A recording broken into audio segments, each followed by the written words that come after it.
Eu sou Luciano Aires e a partir de agora você está frente a frente com a Justiça, um programa da APAMages, Associação Paulista de Magistrados, que tem por objetivo aproximar o judiciário do cidadão no estado de São Paulo.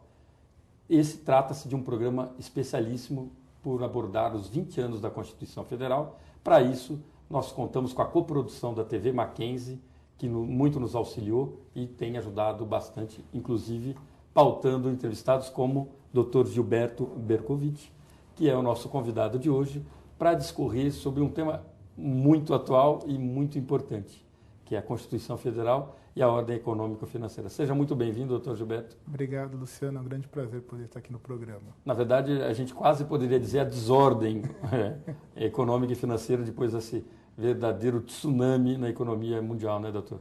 Talvez seja a volta da ordem, porque, na verdade, o que nós estamos vendo é o reflexo da desregulamentação da ordem financeira internacional.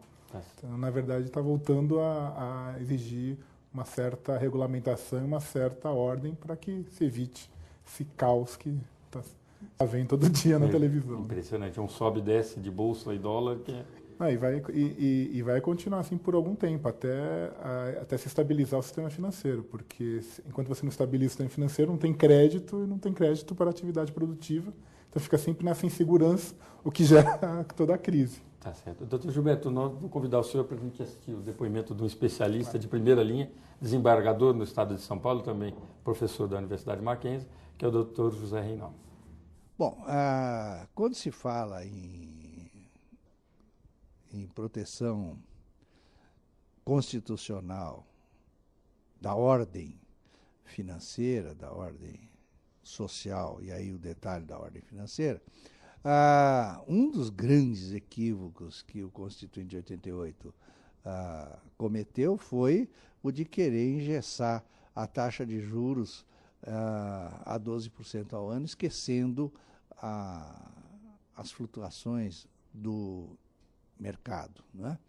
E a semelhança do que aconteceu, por exemplo, com a Constituição Argentina, quando fez uma cotação do peso equivalente a $1, né? Quer dizer, esse tipo de medida realmente não tem cabimento dentro de uma Constituição, ainda que uma Constituição rígida. Na verdade, ele não trouxe engessamento, mas foi o germe de inumeráveis processos judiciais, milhões de processos judiciais foram movidos buscando ir na contramão da história para que o judiciário estabelecesse que efetivamente os juros seriam de 12% ao ano. Quer dizer, isso foi uma fábrica de processos judiciais. Doutor Gilberto, aí com muita propriedade, o doutor José Reinaldo abordou uma questão importante quando a Constituição tentou entrar numa coisa prática, né, no mundo, numa livre iniciativa de mercado, ao fixar 12%. Depois ele até citou um outro exemplo muito importante que ocorreu na Argentina com a história da prefixação do câmbio lá, equivalendo a um dólar, um peso.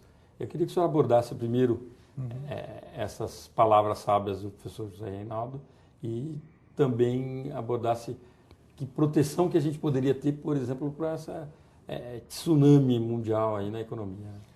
Bom, aí eu discordo um pouco do que disse o doutor José Reinaldo pelo seguinte, porque o que a Constituição fez, aí você pode até discutir se deveria ter colocado ou não na Constituição, mas ela não inovou em nada, ela simplesmente constitucionalizou a lei de usura, que é de 1933. Então, se havia uma demanda judicial, e conforme ele disse, de aumento de processos, para que se garantisse os 2% de juros, isso já deveria ser uma demanda represada que não está sendo cumprida desde 1933, porque o limite de juros vem desde a lei de usura. O que houve foi uma constitucionalização da lei de usura. E houve isso até como uma reação, até a gente tem que entender o momento da Constituinte, uma reação a toda a situação que o país vivia, que era de crise da dívida externa. Então, na verdade, o país vivia todo um momento de rediscussão do endividamento e foi uma maneira de se expressar do Constituinte, certo ou errada. Isso é uma outra questão, cada um vai ter a sua opinião e tem argumentos a favor e contra dos dois lados. O que eu só destaco também, que é curioso, é um dado interessante, como a questão dos juros é uma questão sensível, porque a Constituição foi promulgada no dia 5 de outubro de 88. No dia 7 de outubro, foi publicado no Diário Oficial da União um parecer do então consultor-geral da República, o Dr. Saulo Ramos, dizendo que esse artigo 192, parágrafo 3º, que trata dos juros, não devia ser efetivado. Ele era norma programática, portanto, é uma norma que não devia ser aplicada. E isso é engraçado porque, se nós formos olhar o livro do José Afonso da Silva, que é o autor dessa teoria, ele vai afirmar na edição que ele vai fazer depois da Constituição de 88, que o 192, parágrafo 3º, não é norma programática. E vai ser uma das primeiras ações diretas de inconstitucionalidade que vão ser decididas pelo Supremo depois da Constituição, e o Supremo vai dizer que é norma programática.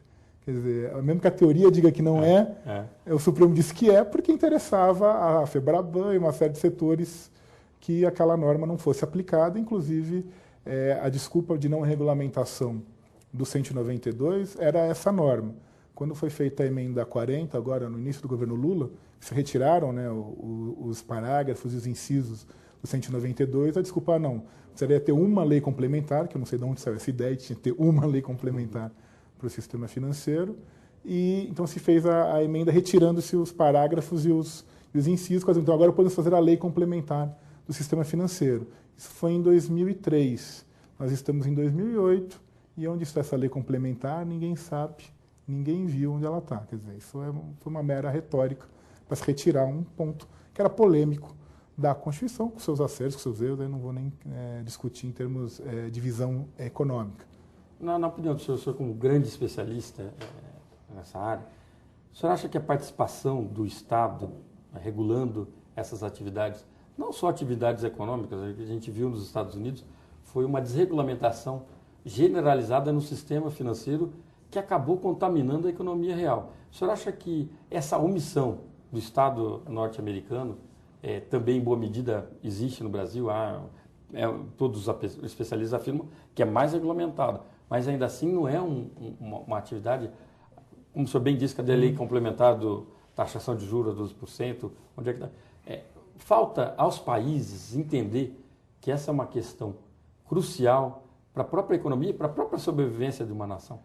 Então, na verdade, que a gente tem que distinguir como a questão econômica ela mexe, no fundo, com grandes questões ideológicas e de visão de mundo, então ela sempre é mais complicada de lidar no mundo jurídico. Então, se você for ver todos os grandes debates em torno da ordem econômica. É mais estatista, é menos estatista, é mais liberal, é menos liberal, quer dizer, todo o debate se dá forte, se dá em torno da ordem econômica. No fundo, o que aconteceu nos Estados Unidos foram duas coisas. Primeiro, que os Estados Unidos eles têm uma característica que é diferente